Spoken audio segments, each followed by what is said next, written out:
Hello, welcome to a playthrough of At Any Cost Metz 1870 by GMT Games designer Hermann Lutmann. I'll be playing the Mars Latour scenario called A Day of Battle. The game represents the Franco-Prussian War in 1870, particularly the twin battles of Mars Latour and Gravelotte-Saint-Privat. The French are retiring east from the Metz fortress off the top right of the map, as you see there. The Prussians have outflanked them by crossing the Moselle River upstream to the south and then intercepting them from the bottom edge of the map. The French units are represented in blue with different edge colours denoting infantry corps and cavalry divisions. The Prussians are in grey and likewise with different edge colours. The Mars Latour Day of Battle scenario starts at 8 AM on August the 16th, 1870 and finishes at 9 PM on the same day. The automatic victory conditions for the game are positional in nature, so it's taking and holding particular locations. There are automatic locations for victory. For the French, if they control the south map edge road hexes, currently denominated in gold cubes. Likewise for the Prussians, for control of Gravelotte village, which is on the extreme right with a gold cube as well. If that doesn't happen during the game at 9 PM, the French win if they hold Raisonville and Giarny. Raisonville is towards the centre of the map with a bronze cube, and Giarny is up at the top end of the map on the left hand side, again with a bronze cube.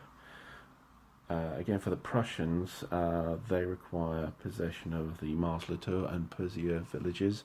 Mars Latour is the 2-hex village off to the left with bronze cubes on, and Perzier is just south of it, right on the edge of the picture with a bronze cube on as well. If one side possesses their locations and the other side doesn't, then the first side will have a major victory.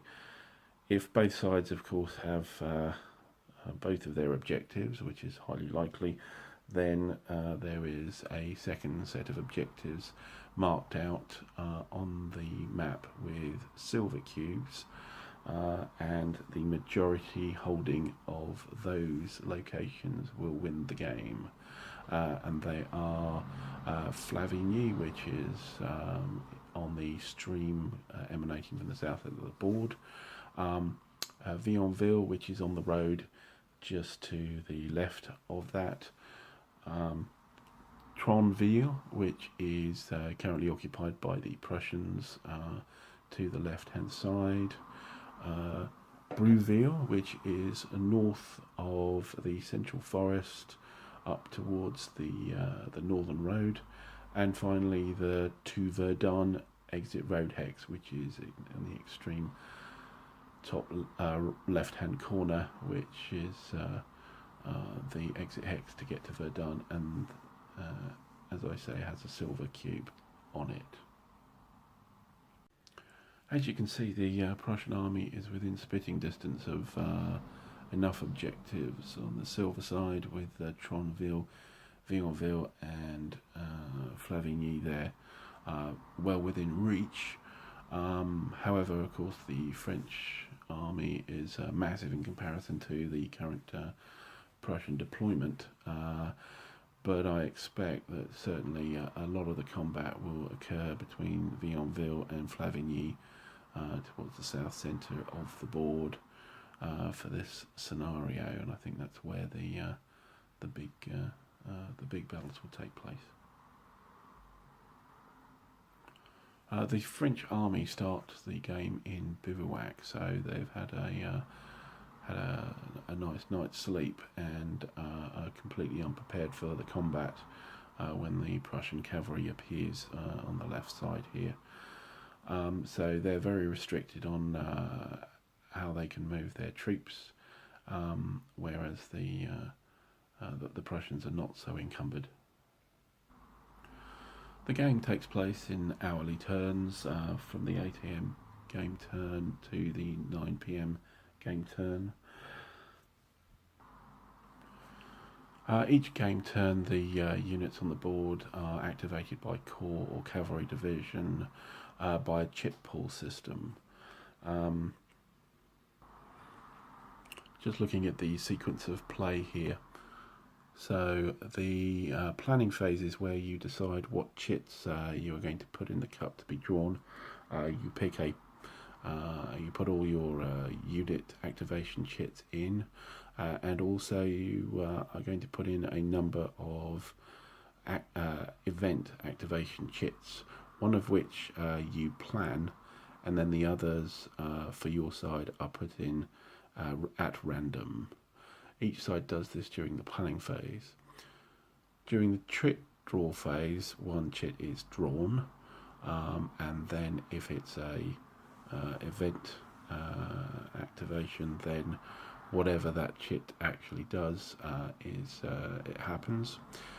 If it's actually a unit, then you go on to the activation phase, which the first thing is to check your HQ's command, then fire combat, then movement, finally assault combat, rally, and then units that are out of command from its HQ then have a random chit assigned, which is then revealed at this point to see exactly what they can do.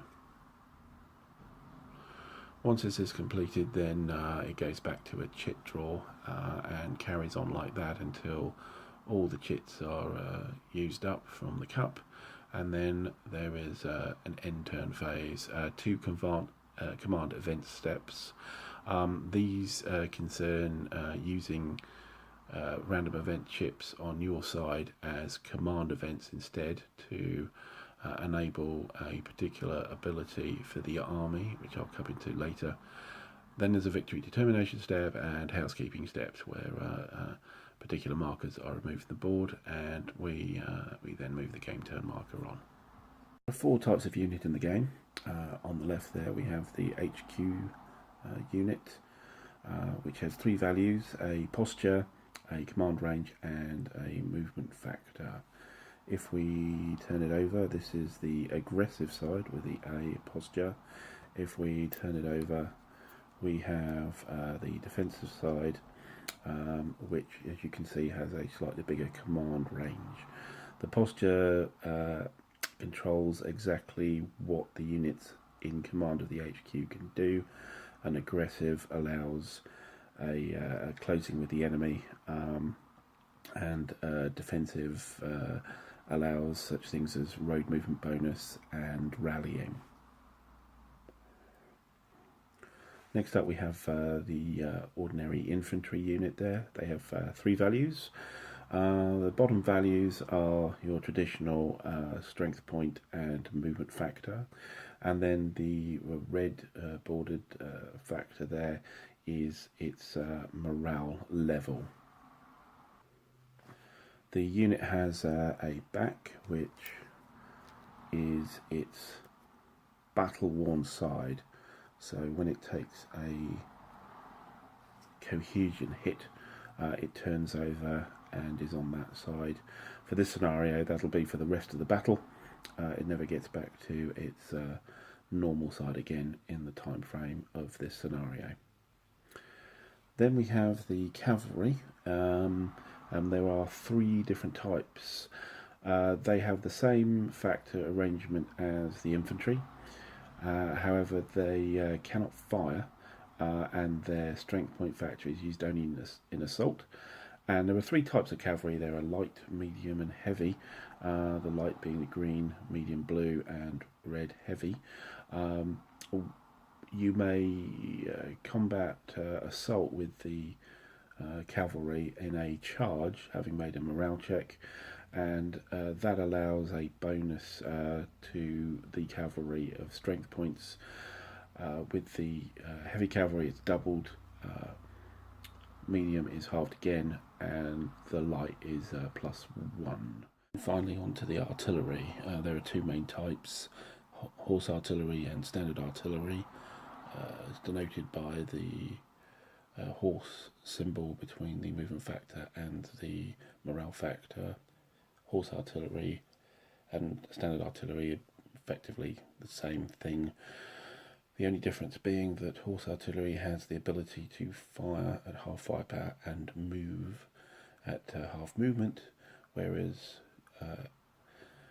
the normal foot artillery can either fire or move. With the French, though, there is an extra unit, which is the famed mitrailleuse Gatling gun, precursor of the machine gun, which was available to them at this time. Doctrinally, they were stuck with artillery batteries, so they move as a combined unit, and the mitrailleuse counter only has a fire factor. Everything else on movement and morale is tied to the battery itself, and it suffers the same fate. So that's a key difference between the two armies, is these mitrailleuse units, which are available with most divisional artillery in the French army.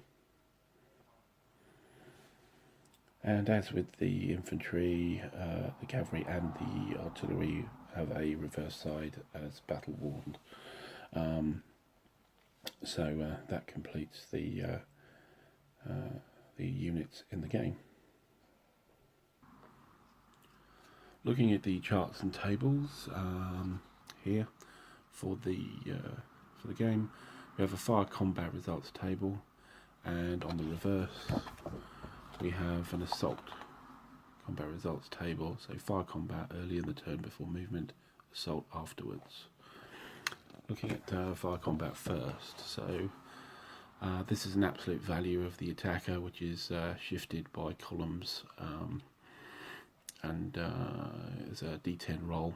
There's no modifier to the dice roll, just column shifts, and the results are either no effect, morale checks, morale tests with a possible modifier, and then also a cohesion hit, which represents the flipping of the unit over to its battle-worn side. With the assault table, this is a differential, number differential, which is again modified by the strength point odds difference. This is a slight nuance about this, is that if you're attacking from multiple hexes, only a lead unit hex counts for the differential, but the other hexes attacking count for the modifier, going from 1 to 3 to 3 to 1, turning into column shifts. And there are another set of assault combat column shifts, and again a D10, which gives you an A rating, which is an attacker loss, a D rating, which is defender loss, and sometimes there's stars next to the result, the number being the number of losses taken, the star meaning that you have to take a loss as the first loss rather than converting it into retreats or into morale degradations. And finally, there's on the 10 row, there's a thing called a tough fight, which is effectively trading blows. There's no advance, there's no retreat, etc. Usually there's a kind of slogging match, which involves losses and morale losses on each side, but the status quo stays the same in there. Having looked at these tables, there are a couple of very relevant things which differentiate these armies quite considerably.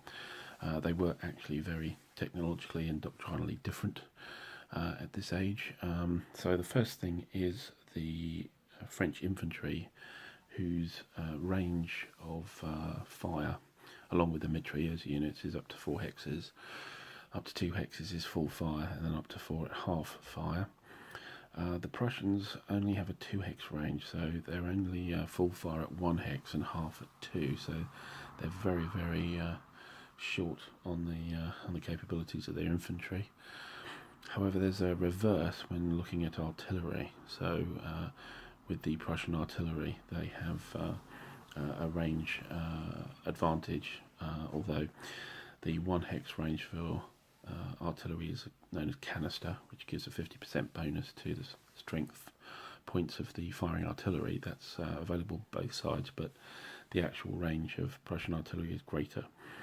Another thing on top of that is that Prussian artillery and French infantry and mitrailleurs actually get an automatic right shift on the combat table, fire combat table, so they're actually even more efficient than they actually look, and it's not just a result of the range. And so the upshot of this is that actually the Prussian attacks seem to be artillery led, and then the infantry piling in afterwards, whereas the French tend to stand off and fire off volleys at the Prussians, hoping they won't get to them. Looking at the various colours, the various counters, the Prussians tend to be of a higher morale than the French. I think this is a result of the previous combats that had, and the fact that the French are retreating, that they don't stand as fast as the Prussians do, and so they do get an advantage there. The Prussians have.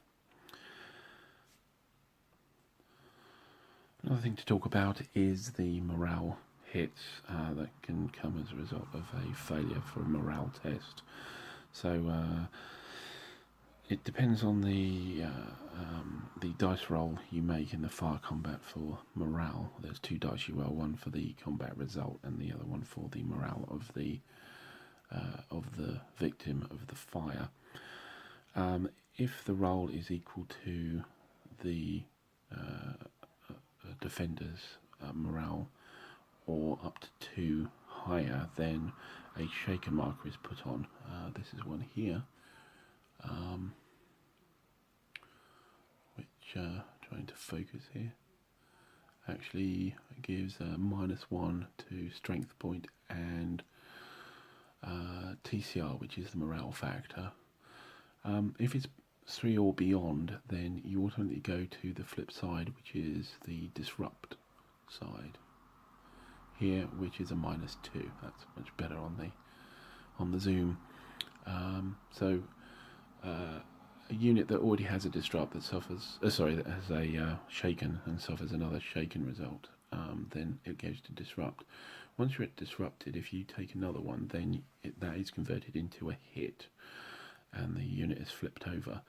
However, the disruption is not taken away, so it still sits at that level. And finally, if a unit that's already battle-worn and flipped suffers another hit, or gets shaken again if it has disruption, then a dice roll is made to see if it stays on the board.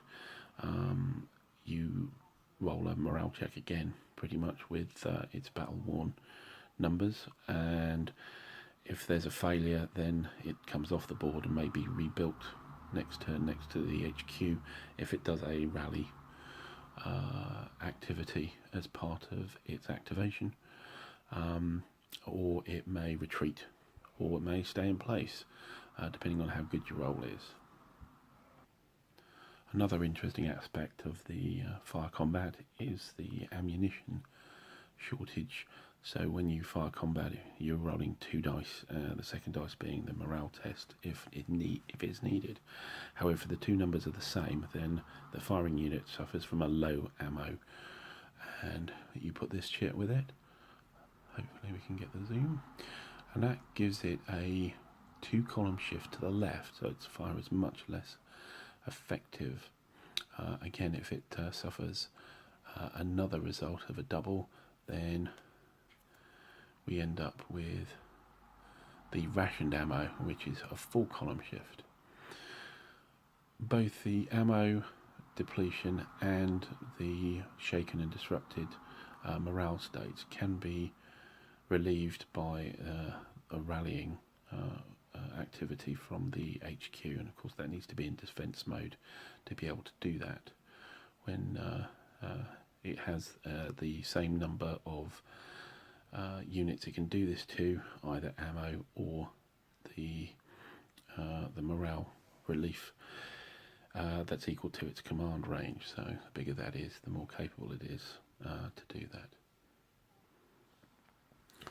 And just looking here at the event chits that go into the chit draw during the planning step of the turn. So each side can choose a chit to go into the draw cup, and then on a normal turn another 5 random ones from each side will go in as well. Although as to the starting nature of this battle, where one side is half asleep and the other side isn't even on the board, you only progressively increase the numbers of chits put into the chit draw cup over time. With 9 AM you start with 1 random, and then increasing that each turn until you get to the full 5 and carry on from there. So just looking at these chits, there are 2 that particularly stand out, one for each side. For the Prussians it's Bazain's Malaise. This enables the ability when drawn that the Prussians can actually put this counter on top of any French HQ it likes, and effectively that chord doesn't actually activate that whole turn. Quite powerful, and holding back quite a substantial force of French units from doing anything for a turn. Very useful. There is a way the French can get around that counter, which I'll come on to in a second. The other one is the Prussian aggressive tactics, which the French have, and when that is played, the French player can choose a particular Prussian unit, and that will actually charge towards the French and engage a French unit of the French player's choosing. Suffer the fire combat, of course, from approaching a unit, and yeah, it usually ends up very badly for the Prussian unit, because of course the French player makes it as nasty as an encounter as possible. So those 2 are, I think, are possible favourites on each side. Some of the other chits are the same, mainly about extra fire combats or extra modifications on fire combat. But there are a few other ones, and as we pull them out, we'll go through them. Finally, there's 3 other chits, which are one of which is always in the cup. The other 2 may or may not be. The first one is the Fortunes of War chit, which is a general chit that has its own table. When you roll the dice, you find out what it does. It can get one player to move another player's unit in a direction he prefers. It can also increase the capability of the next chit drawn, including an activation chip if it is, or also a degraded at all, or there is a sort of a granddaddy result, which is known as the lull of the battlefield, which what that means is the turn turns into rather a damp squib where the units just trade fire combat and don't move and don't really do anything other than that. So that's an interesting chit as it comes out every turn. Now the other 2 are the general staff chits, the Prussian general staff. Very useful. You can take a small division-sized command and give it an extra turn. This could be a cavalry division or an infantry division as part of a corps, as long as they're within 2 hexes per unit. They can get an extra turn, and that's when the chit is pulled. The French get the same ability. Marshal Bazaine is the commander-in-chief of the French army. However, it's not as useful or as timely as the Prussian one. The Prussian one, that once the chit is drawn, it can be held and used at any time throughout the rest of the turn. With the Marshal Bazaine chit, it has to be used immediately. Plus also there has to be a certain amount of effort by the French to actually get the chit put into the cup, which I'll briefly mention in a bit prior to just getting on with the game. Yeah. So there is another use for these event chits when they are pulled, is that the owner can eschew using the chit for what it's really meant to be, and can turn it over to its command event side. You can see here, and it can then be deployed on the charts that are on the sheet here, which covers command events. So there are two for the French. One is Bazaine's leadership, and the other one is the French offensive spirit. So Bazaine's leadership there is an attempt to ameliorate the effects of the Bazaine's malaise chit that is quite often pulled by the Prussians. And what this allows is a dice roll to see if it is cancelled or not. And you put a command event as you pull it and declare it to be a command event on the chart here, and depending on how many you put in, you get a dice roll range for stopping the malaise. And this is just every turn, so you have to do this every turn to try and stop that. The French offensive spirit, and this is why the Marshal Bazaine chit is there, is that that chit doesn't appear unless there is a dice roll on a previous turn, which is from the population, again with command event chits. So you would need a roll of a 1 or a 2 on a d10 with one command event to get that chit. So there needs to be a considerable investment for Marshal Bazaine to get involved and do his stuff. For the Prussian side, there is very much like the Bazaine's leadership, there's the Prussian aggressiveness, which is an attempt to stop the aggressive tactics, Prussian aggressive tactics chit being played by the French player, cancelling it again down here. And then there's a Prussian reinforcements track here, which enables a dice roll to see if some of the reinforcements coming in can come in a turn early. And again, depending on how many command event chits you put on these tracks, you get a better dice roll for it. At the end of every turn, this is resolved, and then the chits are returned, so you have to populate them every single turn. So finally, I briefly mentioned this concept of out of command in the HQ command step of each activation. So if a unit is not within hex range of the HQ, then it is placed out of command. So instead of it actually being activated and doing things, you place an out of command marker on, like this, on top of the unit stack. So if there's a couple of units in a stack, then you just put one marker on the top. And at the end of the turn, in the out of command step, at the end of the activation, you flip it over one by one, and you do what it says on the back.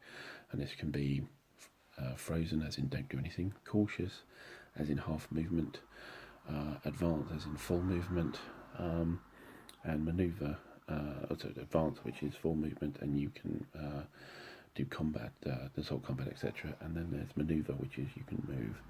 So depending on what comes up is what you can do with that particular stack of units that are out of command. That's pretty much the only penalty they have, is if they activate at the end and you don't quite know what they're going to do or how much they can do. So enough of the explanation, I hear you say. So let's crack on with the first turn, the 8 AM turn. So this is a rather special turn in that no chits are pulled, no draw cup is filled. All there is one activation, which is done by the Prussian 5th Cavalry Division in front of us on the slight rise up the road. And for this turn, the morale ratings, TCRs, of the French units are actually halved. So there's a big incentive for the cavalry to charge off and do some damage for this turn. Just a quick word on the stacking. I haven't gone through that. The stacking is 2 units per hex. However, only one of those units can be a fresh infantry unit. A battle-worn one it can be stacked double stacked, but fresh unit, infantry units, they can only be one in a hex. So with this turn, there is no planning phase, there is no chit roll phase, there is just the 5th Cavalry Division's activation, and the first thing we do is the HQ command step, which is to decide the posture of the HQ. I've got it in aggressive mode here. This will allow a 3 hex command range, and also will allow units of the division in command to be able to assault the opposition. So we're kind of ready to go here. The next step is actually the fire combat. So the cavalry division is 6 units, including the HQ, 3 cavalry units, 2 horse artillery units, and the HQ. Underneath the HQ here is another heavy cavalry unit. So the only, as cavalry can't actually fire, the only things that are going to be doing anything in the fire combat step will be the horse artillery. There are 2 in this hex, 3 factors each, and I'm going to fire them fully. I'm not going to do the half move, half fire capability of horse artillery. Now, regards line of sight, I won't get into too much detail, but effectively there are no blind spots, so you can't hide behind contour lines. So, for example, these artillery units can quite happily see that unit there, even though it's downslope and there's an intervening higher ground. So I think we'll split the fire. So the top unit, the horse artillery B here, will be firing onto the heavy cavalry unit here, and the horse artillery unit below, horse artillery A counter, will be firing on the medium cavalry here. So looking at shot by horse artillery B first, so we have a factor of 3, which is within what's known as effective range, so it stays at 3 for a range calculation, and it's firing at those cavalry. So if we look at the chart, and please excuse the wobbly camera work here, so we would start on the 3 chart, which is on the edge of the left edge now, and we will do some column movements. Now the first one you'll see is first listed on the fire combat column shifts if the firing unit is Prussian artillery, which it is. So that shifts 1 to the right. There is also artillery plunging fire, which is the 5th one down, which is if artillery is firing to a target on a lower elevation. So that's another shift to the right. And then I think that's about it for the firing unit and the target unit. It's in the open, so there's no terrain problems. However, 3rd from bottom, there's 50% plus strength points of cavalry. Well, they all are. And that's actually 3 shifts to the right as well, so for a total of 5 shifts. So as you can see, cavalry are really quite vulnerable to fire in this game. If we then look at the chart, so we started on a 3, and with 5 shifts, 2, 3, 4, 5, we end up on the 10 to 11 chart there. So we're now looking to make a dice roll on that chart.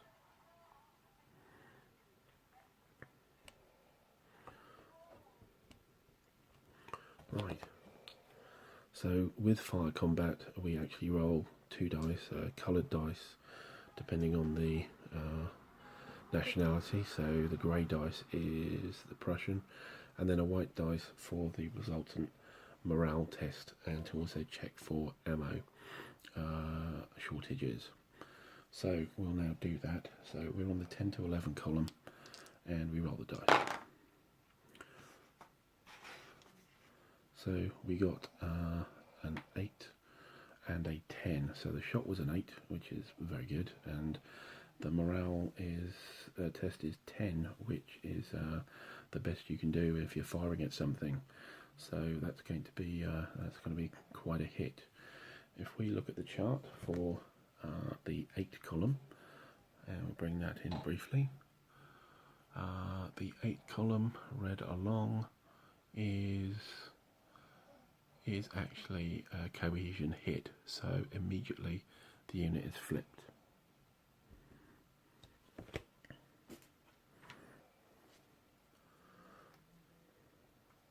Note there's no morale check, morale test included in that. It is just directly flipped. So if we look at the same, the next shot with Horse Artillery A, it's the 3 column again. The only difference here is that there's no plunging fire, so it's a 4 column shift, which would be on the 8 to 9 table. So let's have a look at that on a dice roll. Not as effective, not as effective. It's a 4. And looking at the chart, the 4 column onto 8 and 9 comes in as a morale test +1. Now, stated before, for this, especially for this first turn, because of the surprise attack, the TCR ratings, the morale ratings of the French units are halved, so therefore the cavalry only has a morale rating of 3. It's a morale test +1, so the 2 is taken up to a 3, and so this results in a shaken marker for the unit.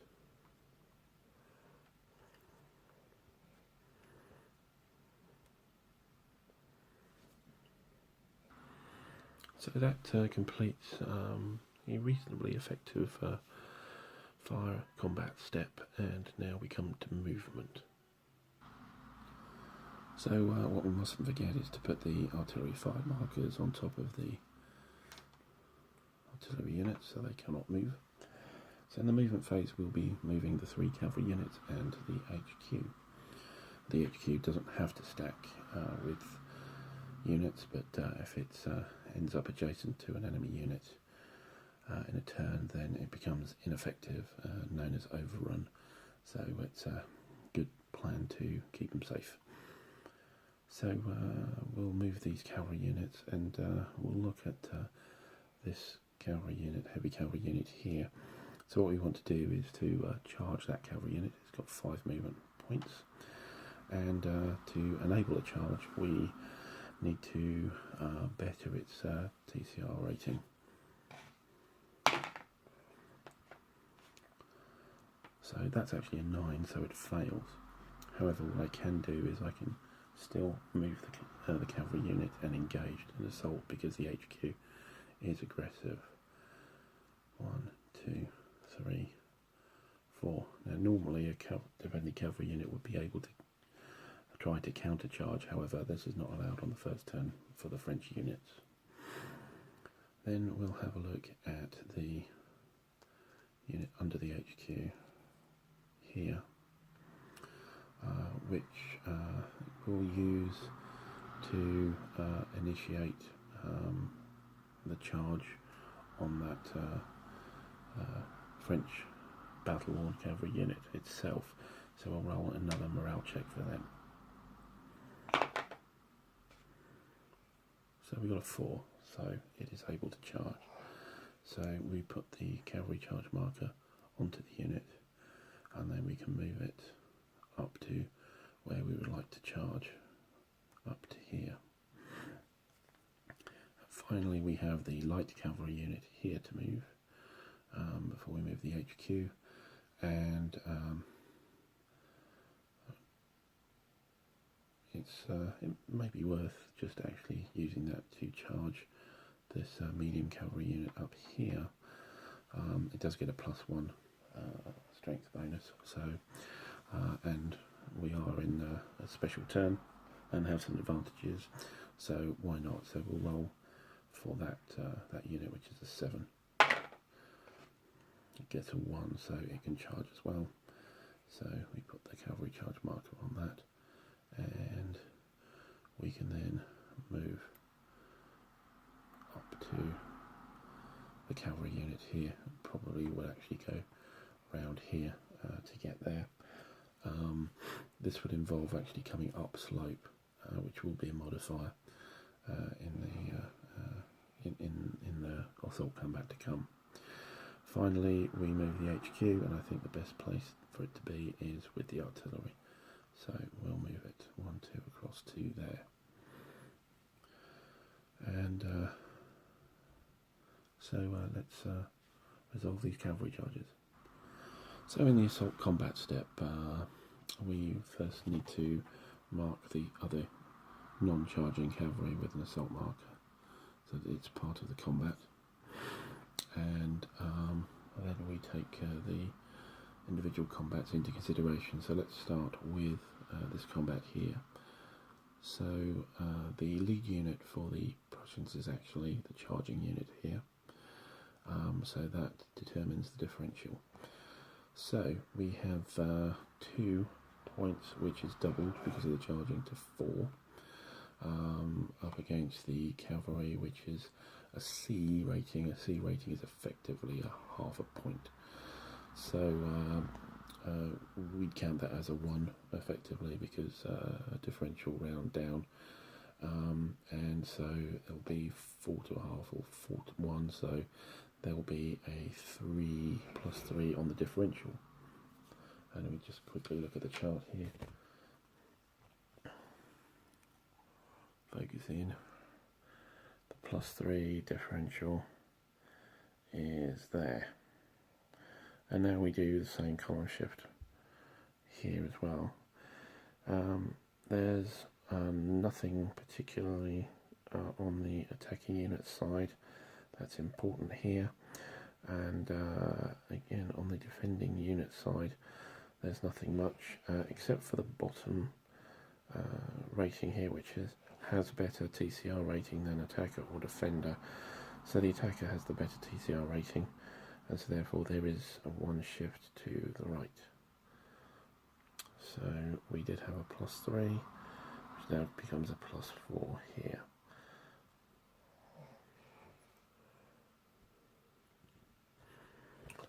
So rolling the dice on the plus 4 table, we rolled a 9, and looking at the 9 column for plus 4, we have a D3 star. It'll be just there. The D3 star means there must be a cohesion hit taken. So that then kicks in with to see what happens to this unit, because it's already battle worn. So we do what's known as a break test. So we look at the chart for break test results, and we roll a dice for the unit. And if we get greater than its rating, then the unit breaks and is removed from the board and may come back in a subsequent turn. And there's an uneasy pass if it's equal, and a normal pass and confident pass, which means there's retreats or no retreats. So let's do that dice roll.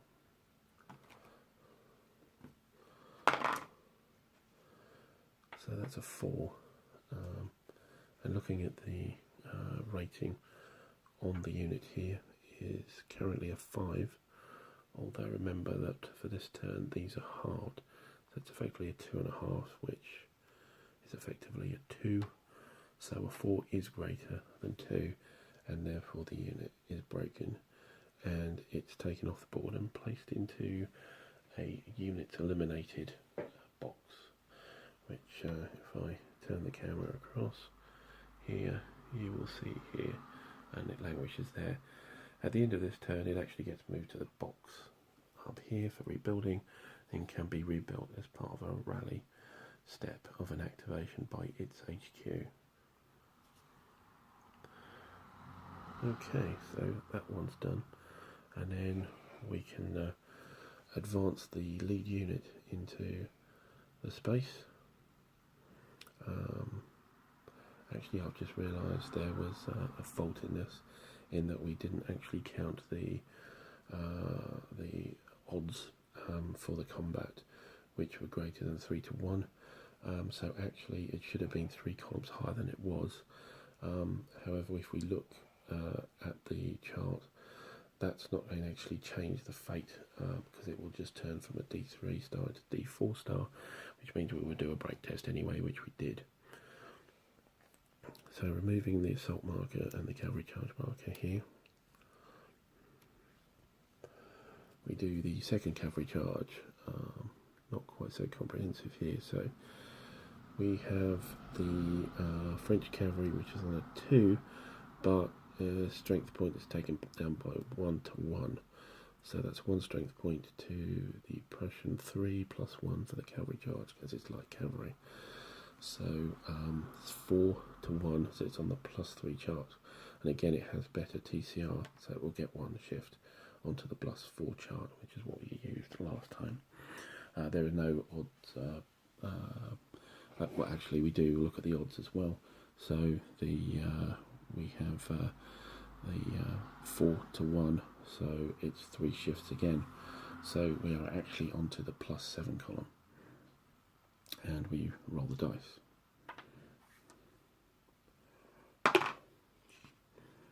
We roll a 3, which on the +7 column we look at is, and look across the line, is a D2 result. So no star on that. Now the D results can be taken in 3 ways. They can be taken in as a cohesion hit, to flip the unit. It can also be taken as a morale loss, going to shaken or disrupted, and also can be used as a retreat. And there's complete liberty, according to the rules, on exactly what you do with that. So I think that probably the best thing for this unit to do will be to retreat 2 hexes, which has to go towards its HQ and further away from the attacking unit.